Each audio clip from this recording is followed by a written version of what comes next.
say you put 100 fund managers in a room and you probably find one fund manager that comes out.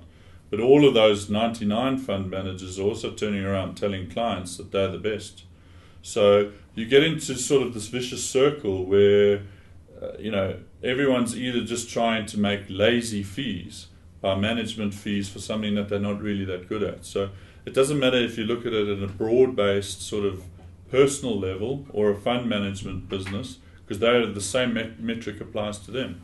To the top banks who manage money. I mean, you just look at pension fund returns.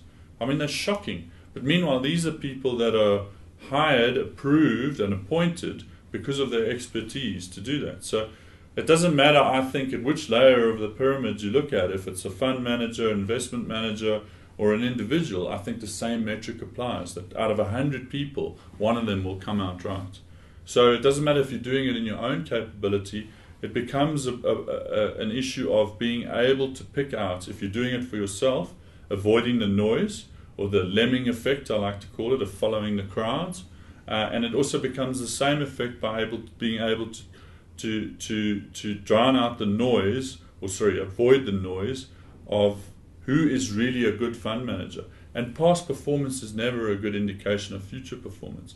So it's making sure right back again, you're back to square one. It's making sure that fund manager, especially if you don't have the time to do it yourself, is focused on what you believe are fundamental to investment needs. We as individuals are too callous and too easy to go, it's something I don't understand, I'm going to give it to someone else. Where, out of 100 fund managers, one of them is going to be right. So we're too easy to go, Investec must be a great band, I've got to give it to them, they've got to do it, or whoever, And I think sort of the emancipation of the investor or the trader is something that I'm a big, big believer in, because I think we all have the ability to do it ourselves. It's just applying your mind to do it correctly. And that's what I think people are lazy inevitably, because they go, well, I've got to save for my retirement. I'm too busy being a chemical engineer or something, so I'll give it to someone. But they don't actually ask the right questions. So they don't go through the process, which is the same process you as an investor make when choosing a fund manager.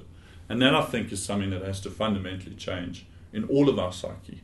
It's an illusion, I think, that people think someone is better at that or they're supposed to be trained. I agree with those principles 20 years ago, where you had people, sort of exchanges were, sort of boys' clubs, where people thought, they knew everything and information took so long to get out that you did trust someone in that position. But today's world, really?